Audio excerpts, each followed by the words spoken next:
Okay, welcome to Prasa comfort zone. This video is sponsored by SPO. இவங்க என்ன பண்ணுறாங்கன்னு பார்த்தீங்கன்னா, இன்டர்நெட் நாலேஜ் இருக்க பர்சன்ஸை பார்ட் டைம் ஜாபாக எடுக்கிறாங்க. ஸோ அவங்களுக்கு வந்து ஒரு பேசிக் இன்டர்நெட் நாலேஜ் இருந்துச்சுன்னா போதும், அவங்களுக்கு பார்ட் டைம் ஜாபாக வந்து ப்ரொவைட் பண்ணுறாங்க. ஸோ நானும் வந்து அதில் ஜாயின் பண்ணியிருக்கேன். டிஸ்கிரிப்ஷனில் லிங்க் இருக்குது, எனக்கு வந்து கான்டாக்ட் பண்ணுங்கள் டேரெக்டாக நீங்கள் வந்து ஜாபில் ஜாயின் பண்ணுறதா இருந்தால்.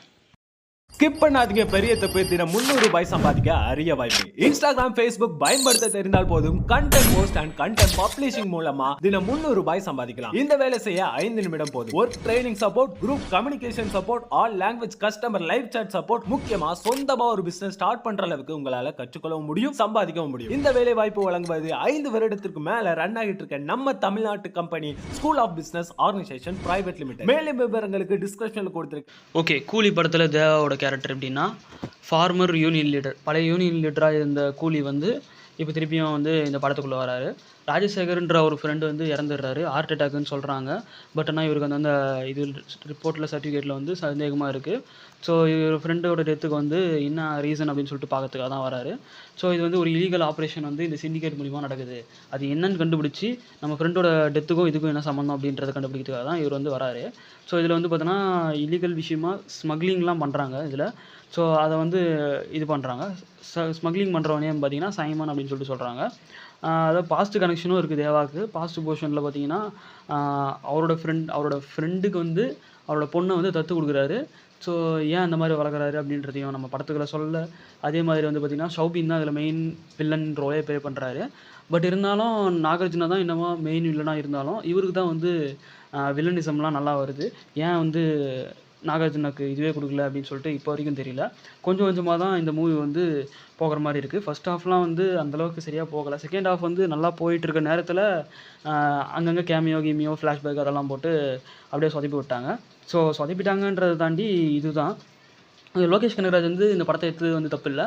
பட் ஆனால் இதில் வந்து அந்தளவுக்கு கிளாஸாக மாசாக எடுக்கலை அப்படின்றது தான் விஷயமே. ஸோ இந்த விஷயம் எப்படின்னு பார்த்தீங்கன்னா, தலைவர் படத்தில் ரெகுலராக வந்து நம்ம எதிர்பார்க்குறது வந்து பார்த்திங்கன்னா ஸ்லோ மோஷன், இதெல்லாம் வந்து ஸ்லோ மோஷனு, பீட்டு, எஃபெக்ட்டு, அவருக்கான ஒரு ஸ்டைலு, மாசு அப்படின்னு சொல்லிட்டு தான் நம்ம எதிர்பார்த்துட்டு போவோம். பட்னா எந்த எக்ஸ்பெக்டேஷனையும் வந்து இது ஃபுல்ஃபில் பண்ணல. ஏன்னா நார்மலாக வந்து ஒரு கூலி எப்படி இருக்காரோ அப்படின்றது மாதிரி தான் இந்த கதையே போகுது. ஸோ லாஸ்ட்டாக வந்து பார்த்திங்கன்னா விடாமுயற்சி படம் வந்துச்சு. எத்தனை பேருக்கு வந்து ஃபீல் பண்ணிங்கன்னு சொல்லிட்டு தெரியல. தலை ஃபேன்ஸு நிறைய பேர் என்ன ஃபீல் பண்ணாங்கன்னா, என்னப்பா ஒரு மவுஸே இல்லை, நார்மல் காமன் மேலே காமிச்சிட்டிங்களே மகிழ் திருமணி அப்படின்னு சொல்லிட்டு அவரோட வந்து போட்டு அடிச்சிங்க அந்த விடாமுயற்சி படத்தை. ஸோ அதே மாதிரி தான் வந்து இந்த படத்தில் வந்து இவருக்கு அட்லீஸ்ட் வந்து இந்த லாஸ்ட்டாக வந்த வேட்டையன் மூவியில் பார்த்திங்கன்னா நல்லா ஓரளவுக்கு ஃபைட் சீன்லாம் பங்கமாக இருந்துச்சு. ஆனால் வந்து இந்த மூவியில் வந்து அந்த ஃபைட் சீனும் அந்தளவுக்கு கிளாஸாக காட்டின மாதிரி தெரியல. ஸோ தேவா ஒரு நார்மல் கேரக்டராக காட்டின மாதிரி தான் இருக்குது. உங்களுக்கு எப்படி இருந்துச்சு நீங்கள் கமெண்ட் செக்ஷனில் கமெண்ட் பண்ணுங்கள்.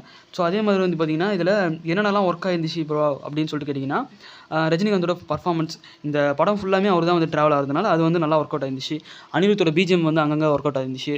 அதே மாதிரி வந்து பார்த்திங்கன்னா ஆக்ஷன் சீக்வன்ஸஸ் இதெல்லாம் வந்து நல்லா விஷுவலாக வந்து நல்லா பண்ணியிருந்தாங்க. ஸ்ட்ராங் சப்போர்ட்டிங் பர்ஃபார்மன்ஸ்லாம் கூட கொடுத்துருந்தாங்க. ஷௌபின், அப்புறமா நாகார்ஜுனா இவங்கெல்லாம் கூட ஓரளவுக்கு நல்லா தான் பண்ணியிருந்தாங்க அவங்களோட. ஸோ என்ன ஒன்று, நம்ம உபேந்திரா வந்து தனிக்கன் படம் வந்த மாதிரி டக்குன்னு போயிட்டார். ஸோ என்ன பண்ணுறது, அதுக்கு வந்து அவ்வளோ ஸ்கோப் கொடுக்க முடியாது. ஏன்னா நிறைய கேரக்டர்ஸ் வந்து நம்ம கேஸ்டிங் பண்ணும்போது எல்லாத்துக்கும் வந்து ஈக்குவல் ஸ்பேஸ் கொடுத்து நம்மளால் பண்ண முடியாது. அது வந்து ஒரு இதுவாக தான் அமைஞ்சிருக்கு. ஸோ இதில் வந்து என்னென்னலாம் ஒர்க் ஆகலை அப்படின்னு சொல்லிட்டு பார்த்திங்கன்னா, கன்வீனியன்ட் பிளாட், இந்த இது வந்து சர்க்கம்ஸ்டன்ஸை சுற்றி போகுது இந்த படம். ஸோ விக்ரம் கைதிலெலாம் பார்த்திங்கன்னா ப்ரீவியஸாக எடுத்த விக்ரம் கைதியில் பார்த்திங்கன்னா ஸ்மூத்தாக வந்து போகும். ஸோ இதில் வந்து ஸ்மூத்தாக போகுது, ஆனால் வந்து கன்ஃபியூசிங்காகவும் போகுது. ஸோ கன்ஃபியூசிங் வந்து நமக்கு இருக்காது, அடுத்தடுத்து என்ன நடக்கும்ன்ற கூஸ்பம்ப்ஸ் இருக்கணுமே தவிர கன்ஃபியூசிங் வந்து நமக்கு இருக்கக்கூடாது. ஸோ ஒரு எக்ஸாம்பிள் எப்படி சொல்லலாம்னா, ஸ்ருதிஹாசன் வந்து ஏன் இவருக்கு தத்து கொடுத்தாரு அவரோட ஃப்ரெண்டுக்கு அப்படின்னு சொல்லிட்டு சொல்லவே இல்லை அதை பற்றி. ஸோ அடுத்த இதில் சொல்கிறதுக்கு இதில் ஒன்றுமே இல்லை. ஸ்டாண்டர்ட் ஃபிலிம்னு சொல்லி ஓகே, கூலி எவ்வளோ தான் கலெக்ஷன் பண்ணியிருக்கு அப்படின்னு சொல்லிட்டு பார்த்தோம்னா, வேர்ல்டு வைடில் இப்போ வரைக்கும் 300 கோடி வந்து கலெக்ட் பண்ணியிருக்கு. ஸோ தமிழ் இண்டஸ்ட்ரியில் ஃபஸ்ட்டு டைம் இந்த மாதிரி கலெக்ட் பண்ணுது அப்படின்னு சொல்லிட்டு சொல்லியிருக்காங்க. பட்னா வந்து பார்த்திங்கன்னா இதுக்கு முன்னாடி நிறைய மூவிஸ் வந்து கலெக்ஷன் பண்ணியிருக்கு. பட்னா இவங்க வந்து எதனால் இந்த அளவுக்கு கலெக்ட் பண்ணியிருக்காங்க ஸ்டார்டிங்லேயே அப்படின்னு சொல்லிட்டு பார்த்திங்கன்னா, ப்ரீ புக்கிங்லேயே வந்து நிறையா கலெக்ஷன் ஆயிடுச்சு. ஸோ வேட்டையனுக்கு அப்புறமா வந்து நம்ம சூப்பர் ஸ்டாருக்கு வந்து அதிக கலெக்ஷன் அப்படின்னு சொல்லிட்டு பார்த்திங்கன்னா அது வந்து கூலி தான். ஸோ கூலி வந்து வேட்டையன் மூவியோட லைஃப் டைம் ஏர்னிங்ஸை வந்து சப்ராஸ் பண்ணியாச்சு. ஸோ இப்போ வரைக்கும் 300 கோடியை வந்து கிராஸ் பண்ணி போயிட்டு